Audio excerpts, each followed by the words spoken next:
So thank you guys for having me. As she mentioned, my name is Daniel, CEO, co-founder of Koho. I wanted to talk about one of the few things that I'm equipped to talk about today, and that is my own story. When I was thinking about who to create value for and how to create value, the thing that I really wanted to achieve, or hopefully achieve, is to get people to think a little bit bigger. And when I say that, I mean, I think we tend to overestimate big problems. And so that's kind of, I want to share my story and some of the things I just stumbled into along the way, and hopefully that helps you unpack a little bit about the problems that you're facing. So this is what we're working on today. We've partnered with a bank who holds your money. We've partnered with Visa, and we offer you a no-fee alternative to a checking account that does a lot of things that a checking account probably should do, that hopefully helps you better understand your finances, helps you save money, and sort of do more things with your life. But what I want to talk about is the wind energy company that we touched on.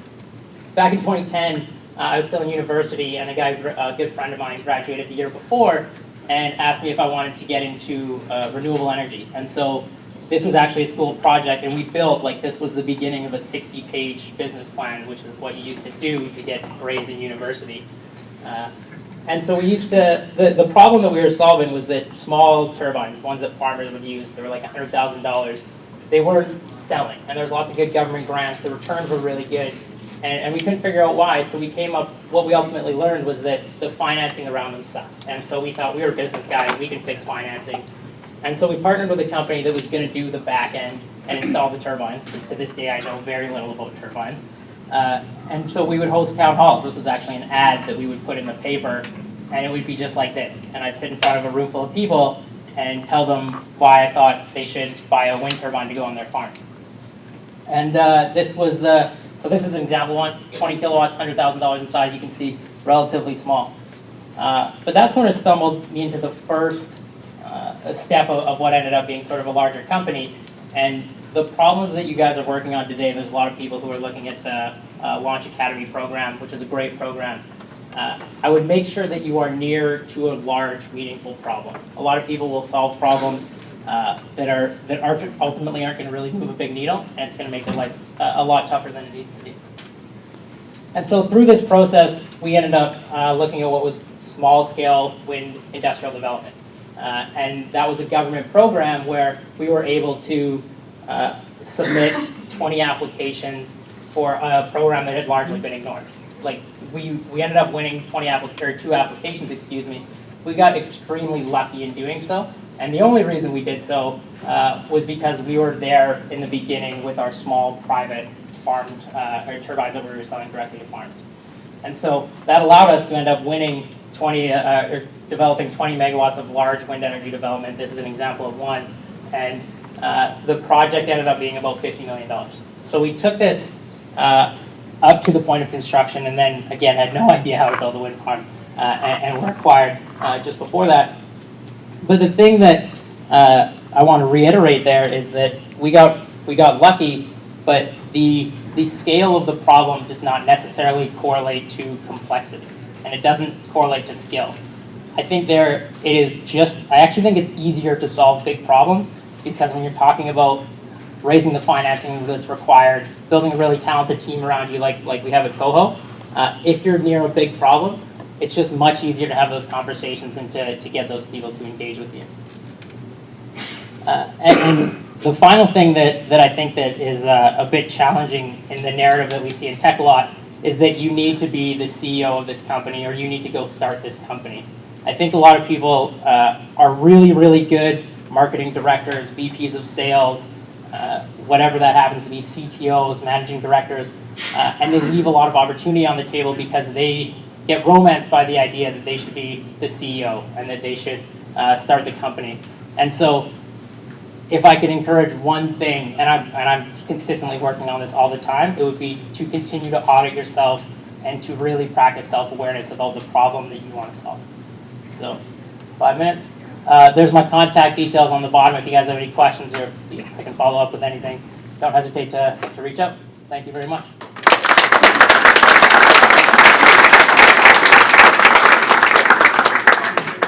Questions? There's a question. Thanks. Yeah. So how did you go from installing windmills to a checking account provider? Yeah, I think the reason it's a lot of the same logic where in going through that wind farm program, we saw how inefficient big companies were, and the fact that we as two college graduates could have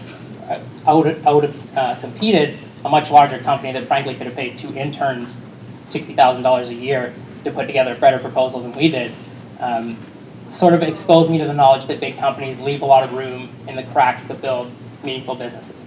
And then when it came to this, the initial problem that attracted me to Koho was that we in Canada, I'm sure you guys know this, but we have 5 very large banks. They're some of the most profitable banks in the world, and we as Canadians pay some of the highest bank fees in the world.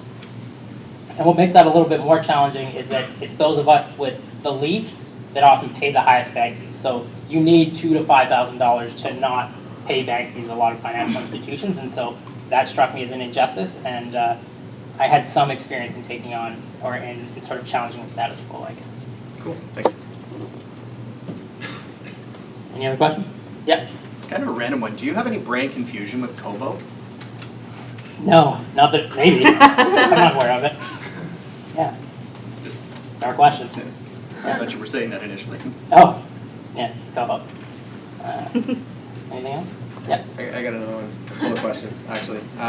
So you have the introduction to the market of no-fee checking accounts and things like that, Sure. so Tangerine, PC Financial, and then you've got some other fringe financial institutions that are kind of coming in, being backed by Canadian credit unions. How are you operating? How's Koho doing it? How are we doing in what capacity? Well, how are you, A, competing against the more established no-fee checking providers, and then also, Sure. don't you have to be backed by some sort of financial institution of some sort in order to play? Yes, you absolutely do. We don't hold your money. That would be a terrible idea. We partner with a federal trust called People's Trust to hold the money, so we're not the deposit-taking institution. And then when it comes to the second part of your question, because we operate as a technology company that sits on top of it, we get to move pretty quickly. We get to do a lot of things that aren't part of your Tangerine account.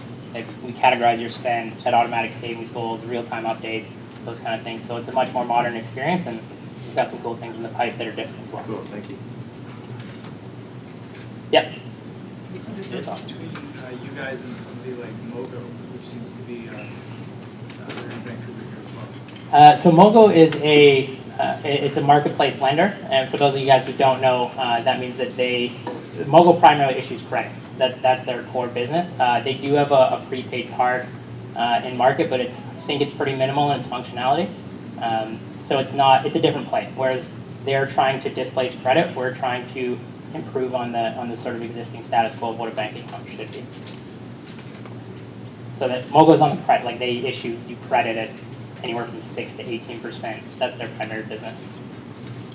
All the way to the back, the rising tide. A little suggestion, I teach how to give presentations on a normal basis. When someone asks a question, you always say, the question was in the microphone, repeat it for everybody so we all know what the question was, instead of just you and you in front of them.